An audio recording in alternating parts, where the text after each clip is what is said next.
Hi, ഞാൻ ക്യാപ്സ്റ്റാർ. Plywoods നമ്മൾ stock ചെയ്ത് കഴിഞ്ഞാൽ അത് ബെൻഡ് ചെയ്യാതിരിക്കാൻ നമ്മൾ ശ്രദ്ധിക്കേണ്ട കാര്യങ്ങൾ എന്തൊക്കെയാണെന്ന് പറഞ്ഞു തരാനാണ് ഞാൻ ഇന്ന് വന്നിട്ടുള്ളത്. നമ്മൾ പ്ലൈവുഡ് ഷീറ്റ് സ്റ്റാക്ക് ചെയ്യുന്ന ഫ്ലോർ വാട്ടർ ലെവൽ സർഫേസ് ആയിരിക്കണം.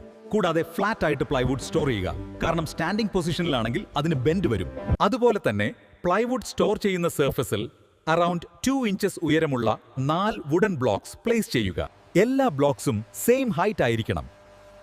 ഇത് പ്ലൈവുഡ് ബെൻഡ് ആവാതിരിക്കാൻ ഹെൽപ്പ് ചെയ്യും. Second one, proper ventilation. Plywood store ചെയ്യുന്ന സ്ഥലത്ത് എയർ സർക്കുലേഷൻ വളരെ ഇമ്പോർട്ടന്റ് ആണ്. കാരണം പ്രോപ്പർ എയർ സർക്കുലേഷൻ ഉണ്ടെങ്കിൽ ടെമ്പറേച്ചർ മെയിൻറ്റെയിൻ ചെയ്യാൻ അത് സഹായിക്കും. അതുപോലെ തന്നെ moisture content and excess heat പ്ലൈവുഡിനെ എഫക്ട് ചെയ്യുന്നത് തടയുകയും ചെയ്യും.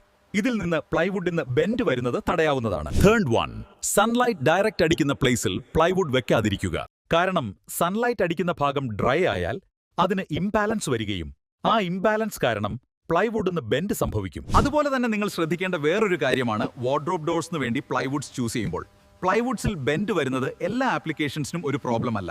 അതുമൂലം ഡോർ അലൈൻമെന്റ് കറക്റ്റ് ആവില്ല, സാഗിംഗ് ആവുകയും ചെയ്യും.